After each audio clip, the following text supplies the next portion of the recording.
근데 본인은 오피스텔이 한 채 있는데 오피스텔은 주택이 아닌 줄 알고 비과세로 신고를 했는데 그 한 1억 얼마밖에 안 되는 오피스텔 때문에 세금이 무려 7억이 고지가 된 적이 있습니다. 이제 연말인데 조금이라도 좀 세금을 줄일 수 있는 방법이 뭐가 없을까 찾아봤는데요. 근로소득자나 사업하시는 분들이나 모두 적용되는 건데,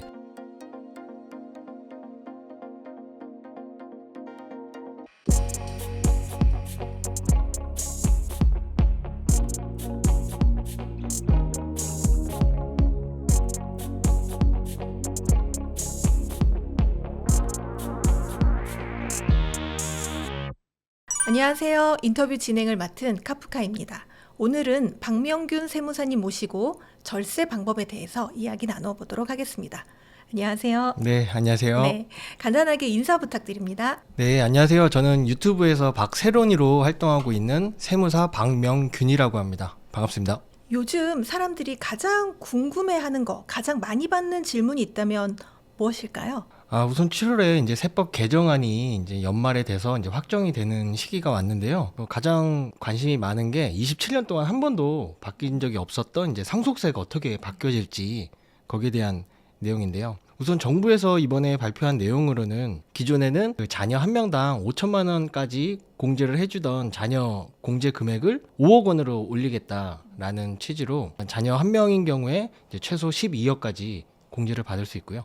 2명 같은 경우는 17억, 3명이면은 22억, 이렇게 자녀가 많을수록 공제를 많이 받을 수 있게끔 하는 방안이, 개정안이 나왔고, 또 두 번째로는 세율을 좀 개정하겠다, 그런 내용입니다. 지금까지는 1억까지 10%의 세율인데 그거를 2억까지 10%로 좀 더 범위를 넓히고, 과세 표준이 30억이 넘게 되면은 50% 세율이 적용되는데 그 구간을 아예 없애서 최고 세율은 40%로 적용을 하겠다라고 정부안이 나왔는데, 이 문제는 이제 민주당에서는 이 내용을 또 이제 반대를 하고 있습니다. 일단 세율 조정인 부분에서는 전혀 동의를 안 하고 있는 것 같고요. 그다음에 아까 말씀드린 상속 공제 부분에서도 그 자녀 한 명당 이렇게 공제하는 게 아니고, 지금 현행 일괄 공제가 5억인데 이 금액을 이제 8억으로 올리고, 배우자 공제가 최소 5억부터 공제를 되는데 배우자 공제를 10억까지 공제를 해주자. 그래서 최소 이제 18억까지는 이제 공제가 되는 걸로, 이 민주당 그 내용 같은 경우는 이제 자녀 수와 상관없이 동일하게 이제 18억의 공제가 되는 거라서 자녀가 많으신 분들 같은 경우는 정부 개정안이 이득이 되실 거고요.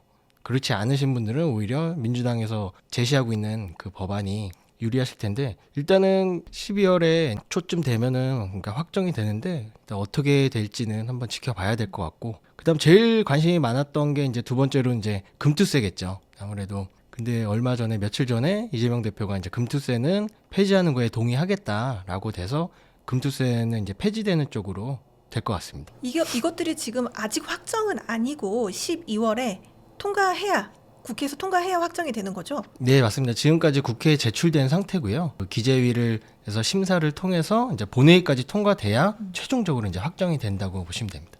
네.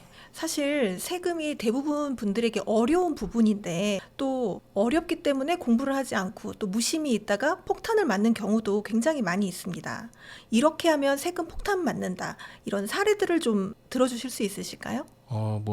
세금 폭탄 맞는 사례야 많을 것 같은데요. 가장 저는 제일 많이 받고 그런 경험을 해봤던 게, 본인이 이제 세금을 신고하고 납부를 해야 되는지조차도 모르시는 분들이 많으세요. 어떤 양도를 했다거나 증여를 받았거나 사업을 해서 이익을 얻었으면은 거기에 대한 이제 합당한 신고를 하고 세금을 내셔야 되는데, 그것조차 모르게 되는 경우에는, 예를 들어서 원래 제대로 냈으면은 100이라는 금액을 내면 그만인 건데, 만약에 이걸 신고를 안 하고 한 5년 있다가 국세청에서 과세를 하게 되는 경우에 신고를 안 한 거에 대한 가산세가 20%입니다. 그리고 1년 동안 이자 개념으로 8%씩 붙거든요. 이게 5년이면은 40%니까 5년 뒤에 과세가 되면은 100 낼 거를 160을 내게 되는 꼴이라서, 60%나 더 내면은 이게 말이 60%지 이게 정말 타격이 커서 진짜 세금 폭탄이라고 볼 수도 있고요. 일단 그래서 첫 번째로는 그 정도는 아셔야 되지 않을까. 신고를 하면 세금이라는 게 있다는 거. 그리고 두 번째는 이제 부동산 관련된 부분인데, 부동산을 이제 파는 경우입니다. 주변 얘기만 듣고 비과세, 1세대 1주택 비과세 같은 경우는 세금이 없다 이렇게만 생각해서 덜컥 팔아버렸는데 정작 이제 비과세 요건이 안 돼서 실제로 광진구의 어떤 분 같은 경우 한 30년 정도 보유한 아파트였는데 엄청 이제 양도 차익이 커졌겠죠. 옛날에 취득한 거니까. 근데 본인은 오피스텔이 한 채 있는데 오피스텔은 주택이 아닌 줄 알고 비과세로 신고를 했는데 그 한 1억 얼마밖에 안 되는 오피스텔 때문에 세금이 무려 7억이 고지가 된 적이 있습니다. 그래서 별거 아닌 것 때문에 비과세가 되고 안 되고에 대해서 그 차이가 엄청 크기 때문에 부동산을 무심코 팔았다가 그 세금 폭탄이 되는 경우가 있고요. 마지막으로 이제 부동산은 이제 살 때 문제가 되는 경우가 있습니다. 그러니까 본인 소득을 벌어들인 국세청에 이제 신고된 소득 대비해서 너무 비싼 고가의 부동산을 만약에 샀게 됐다 하면은 자금 출처 조사라는 거를 이제 받으실 수 있습니다. 말 그대로 그 돈이 어디서 나서 부동산을 취득을 했냐라는 조사인데요. 기본적으로는 증여를 받아서 취득한 거다라고 추정을 하고요. 그게 아니라면은 어떤 사업을 하는데 제대로 이제 신고되지 않은 소득이 있는 거죠. 그런 경우는 사업 관련된 그 세무조사까지 더 번져져서 괜히 부동산 하나 취득했다가 정말 세금 폭탄이 될 수 있는 그런 사례가 있습니다. 세금 폭탄을 맞을 뻔했지만 그 세무사님이 절세 노하우로 실제로 세금을 절세한 사례가 있다면 한번 소개해 주시겠어요? 이거는 좀 너무 간단한 건데 최근에 상담했었던 부분이라서 놓칠 부분이 있어가지고 말씀드려보고 싶은데요. 네.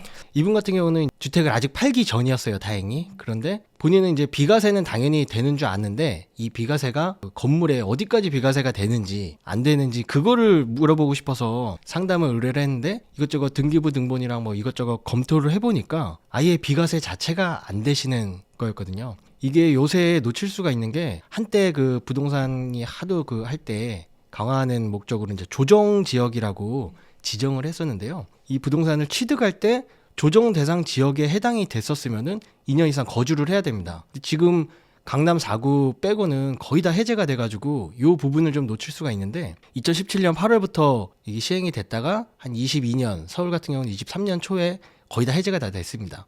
이 기간에 취득하신 분들은 그 거주 요건이 해당이 되는지 꼭 한번 놓칠 수가 있어가지고 검토를 한번 해보셔야 되고요. 이분 같은 경우는 비과세가 안 돼서 당장 팔았다면은 2억 5천 정도 양도세가 나오시는데 1년 정도는 거주가 지금 되셨더라고요. 그래서 앞으로 1년만 더 그 요건을 좀 채우시면은 비과세가 적용을 받으면은 세금이 한 500만 원 정도밖에 안 나서 거의 세금이 한 50배 정도 차이가 나서 다행히 이분 같은 경우는 팔기 전이라서 좀 세금 폭탄을 피할 수 있었던 사례였던 것 같습니다. 사실 그 세무사님이 쓰신 책에도 나와 있긴 한데 상승장과 하락장에서 부동산 세금 공식이 달라진다고 되어 있던데요. 어떤 내용인가요? 아무래도 뭐 상승장 같은 경우에서는 정부에서 어떻게든 그 가격을 내리려고 정책이나 이런 것들이 많이 나옵니다. 그래서 거기에 좀 더 귀 기울여서 그렇게 하시고 오히려 그렇게 되면 양도세 같은 게 더 중과가 되고 과세가 강화가 되는데 그래서 한때 제 유행했던 게 오히려 양도세 낼 바에야 증여를 하겠다 해서 그때는 한창 이제 증여가 유행이었던 적이 있었고요. 부동산이 하락할 때는 언젠가 부동산 같은 경우는 다시 오르기 마련이니까 하락했을 때를 이용을 해서 또 그때 역시 이제 자녀한테 증여를 하거나 뭐 저가로 양도를 한다거나 그런 이제 절세 방안이 다르게 나올 수 있습니다. 저희가 부동산 거래할 때 사실 부동산 자체의 금액이 크다 보니까 세금도 굉장히 커지는데요. 사실 이런 부동산을 살 때부터 처분할 때까지 계획을 미리 세워놔야 절세를 할 수 있다고 하던데 어떤 내용인가요? 우선 부동산 같은 경우는 취득할 때 취득세를 내고요. 갖고 있을 때 재산세, 비싼 경우에는 종합부동산세, 그리고 나중에 처분 단계에서 팔 때는 이제 양도세, 아니면 증여라면 증여세, 이제 상속세, 이렇게 그 단계별로 계속 세금이 나옵니다. 그래서 그 단계별로 내가 어느 정도 세금이 나올지 정도는 예측을 하시고 취득할 때 같은 경우는 자금 조달을 어떻게 마련을 할지, 그래서 아까 말씀드린 자금 출처 조사를 대비가 가능한지 그런 것부터 좀 꼼꼼히 보셔야 되고요. 보유 단계야 어떻게 보면은 가지고 있는 동안에 이제 나오는 거니까 사실 딱히 조절할 부분은 없다고 보는데 그래도 그것도 하나의 비용이라고 보시고 그걸 무시하시면은 그만큼 나중에 팔 때 수익이 줄어드니까 그런 것도 꼼꼼히 한번 따져보시는 것도 좋을 것 같고 나중에 팔 때 양도를 할지 아니면은 뭐 증여를 할지 차라리 상속으로 가져갈지 그런 부분들도 이제 팔 때 어떻게 처분할지에 대해서 각각 그 절세 방안이 달라질 수 있습니다. 사례를 하나 들어주실 수 있으실까요? 지금 잠깐 생각나는 걸로는 어느 거의 87세셨을 거예요, 그분이. 근데 큰 딸이 하나 있는데 아직까지는 이제 결혼을 못 하고 살고 있는데 본인 이제 아파트 한 8억짜리 경기도에 있는 거를 증여를 해주고 싶다. 그렇게 하시는 거예요. 그러면은 그 세금만 거의 2억이 넘게 나오시는데 이분이 본인도 이제 10년 이상 생존하지 못하실 거는 아는데 만약 이분 같은 경우에 돌아가셔서 상속으로 받게 되면은 배우자도 있기 때문에 10억까지는 상속세 자체가 없습니다. 그러니까 상속세 없이 그 부동산을 받아올 수 있는데 미리 그렇게 증여를 하면서 오히려 증여세까지 발생이 돼서 차라리 상속으로 가져가시라 그렇게 말씀드리는 사례도 있습니다. 뭐 증여와 상속이라는 게 어느 쪽을 선택하느냐에 따라 세금의 크기가 달라진다는 말씀이시잖아요. 그렇죠. 그리고 언제 할지 네. 그런 거에 따라서도 달라지고요. 그렇다면 증여를 하는 게 더 유리할 때와 상속을 하는 게 더 유리할 때 이렇게 구분을 할 수 있을까요? 우선은 증여가 유리한 경우는 앞으로 좀 그 생존할 그 기간이 좀 많으신 분들, 여유가 있으신 분들은 미리미리 증여로 해서 상속 재산을 줄이는 거죠. 상속세는 돌아가셨을 때 재산이 많으면은 상속세도 많은 거고요. 그 재산이 줄어들면 그만큼 줄어드는 거기 때문에 그 재산을 줄이는 방법 중에 하나가 증여인데 증여 같은 경우는 최소 10년 단위로 10년 이상을 보고 계획을 하셔야 되는 거라서 앞으로 나이가 좀 젊었을 때 증여를 하시는 게 더 유리할 수 있고요. 그리고 재산이 크지 않으신 분들은 오히려 상속 같은 경우는 이제 공제 폭이 크다 보니까 차라리 상속으로 가져가셔서 그 세금 없이 받아오시는 것도 하나의 방법이 될 수 있습니다. 기본적으로 자산이 많을수록 증여를 하시는 게 유리하시고요. 재산이 줄어들면은 증여보다는 상속이 유리한 경우가 있고요. 아까 말씀하셨을 때 부동산 같은 경우는 자금 조달 계획을 잘 세워야 한다고 하셨는데 국세청 출신이시다 보니까 이 자금 조달에 대한 조사가 나오잖아요. 그 조사에 대해서 되게 잘 아실 것 같은데 자금 조달 계획을 할 때 주의해야 될 점이 있다면 뭐가 있을까요? 우선 그런 조사가 나온다는 것 자체가 국세청에 이제 저희가 소득이 신고가 되잖아요. 사업을 하는 경우에는 사업소득으로. 월급을 받으시는 분들은 근로소득으로 다 신고가 되는데 이제 몇 년치 이제 이 사람의 소득을 분석을 해서 그 금액과 부동산 취득한 금액을 이제 비교를 해서 그 금액 차익이 클수록 이제 조사 대상자가 되는 경우가 가능성이 더 크죠, 당연히. 얼마 정도 차이 나야 될까요? 그건 정해진 게 없습니다. 그게 있다면은 뭐 누구나 다 빠져나갈 수 있는 부분이라서. 그러니까 9억 버는 사람이 10억짜리 아파트 사는 거랑 3천만 원 버는 사람이 5억짜리 아파트를 사는 거랑 물론 금액이 더 적더라도 더 나올 확률이 높은 거고요. 그래서 얼마다 얼마까지다라고는 그 누구도 말하기 어려운 부분인데 근데 대부분 좀 어느 정도는 좀 고가인 부동산에 대해서 조사가 많이 나오고요. 조사가 나온다는 것 자체는 이 사람이 이거를 취득할 수 없을 소득인데 어떻게 취득했냐라고 이제 의심하는 것부터 시작을 하는 겁니다. 대부분이 이제 증여죠. 부모님이 이제 신고 안 하고 몰래 주신 돈으로 하는 경우인데 그래서 자금 조달 자체를 이걸 증여를 할 거면 아싸리 그 증여세 신고를 제대로 하시고 불필요한 그런 조사를 피하시는 게 낫고 그게 아니라면은 실제로 이제 빌려서 나중에 갚을 목적이다라고 한다면 차용증이나 그런 내역들을 잘 남기셔서 나중에 조사를 대비하시는 게 좋습니다. 대부분은 잘 모르지만 지금 하지 않으면 후회할 만한 그런 절세의 기회가 있다면 뭐가 있을까요? 잘 모를 수도 있고 알지만 안 하는 대표적인 게 저는 상속세 관련해서 사전에 이제 증여를 하는 게 알면서도 좀 잘 안 하시는 분들이 많으신데요. 아까도 말씀드렸듯이 상속 재산이 많으면 많을수록 지금 현행 세법으로는 과세 표준이 30억만 넘어도 절반이 세금입니다. 50%가 적용이 되기 때문에 그래서 더 낮은 세율을 적용받으면서 미리미리 좀 사전 증여를 하면은 그만큼 상속세가 절세가 될 수 있는 부분이고요. 또 증여를 한다 치면은 꼭 내 자식만 한테만 증여를 할 게 아니고 사위나 뭐 며느리 또 건너뛰어서 손자까지 이렇게 좀 쪼개서 증여를 한다면 더 절세가 될 수 있는데 그러니까 이론적으로는 아는데 실질적으로 이제 실무에서는 자기 자식이 아닌 이상 이게 잘 증여를 안 하시려고 하는 경향이 많고요. 특히나 또 자수성가하신 분들 같은 경우는 끝까지 그 재산을 좀 본인이 가져가시려는 의지가 강해서 무엇보다도 그 주시려는 분의 의지가 가장 중요하다고 생각이 듭니다. 그래서 가장 후회할 수 있는 절세의 기회라고 한다면은 그 재산이 많으신 분들 같은 경우는 미리미리 증여를 해서 그 자식들의 어떤 그런 마중물이나 이렇게 마련해 줄 수도 있으니까 그런 말씀을 드리고 싶고 두 번째로는 이제 연말인데 이제 올해도 이제 2달밖에 남지 않았습니다. 그러면 뭐 조금이라도 좀 세금을 줄일 수 있는 방법이 뭐가 없을까 찾아봤는데요. 뭐 근로소득자나 뭐 사업하시는 분들이나 모두 적용되는 건데 저는 연금계좌 세액 공제를 꼭 추천드리고 싶어요.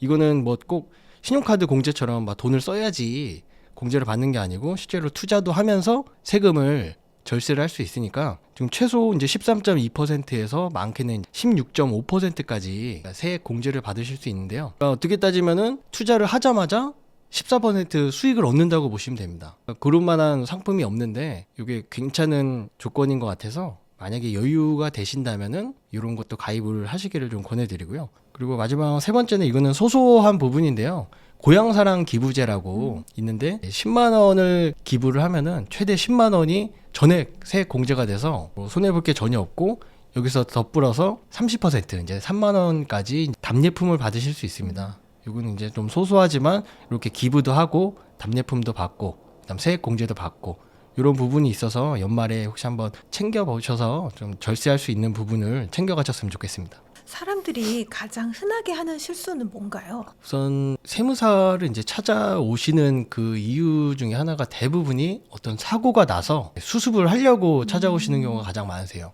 대표적으로 이제 부동산을 덜컥 이제 팔아 버린 다음에 찾아오시면은 아까도 예시로 드렸듯이 안 팔았으면은 이제 그 비과세 요건을 채워서 세금을 줄일 수 있는데 이미 팔면은 답이 없거든요. 그리고 정작 이제 돌아가신 다음에 찾아오신다든지 그때는 사실 손쓸 게 별로 없기 때문에 그래서 그런 게 저는 실수 아닌 실수라고 봅니다. 미리미리 좀 챙겨서 어떤 일을 하기 전에 한번 좀 상담을 해보셔서 진행을 하시는 게 뭐 실수 아닌 실수라고 볼 수 있고요. 그다음 두 번째로는 어떻게 봐도 탈세인데 본인은 절세라고 좀 착각하시는 분들이 많으세요. 그래서 마치 정상적으로 신고하면은 나만 바보인 것 같고 손해 보는 것 같고 예를 들어서 뭐 부동산을 사고 팔 때 업계약서를 쓴다든지 다운계약서를 쓴다든지 근데 마치 그렇게 잠깐 조작을 해서 세금을 줄이면은 이게 절세다 꼼수다 이렇게 생각하실 수도 있고 또 사업하는데 돈이 많이 그 세금이 많이 나온다고 뭐 직원 계좌나 뭐 다른 남의 계좌를 사용해서 뭐 분산을 해서 노출이 안 되겠지라고 착각하시기도 하고요.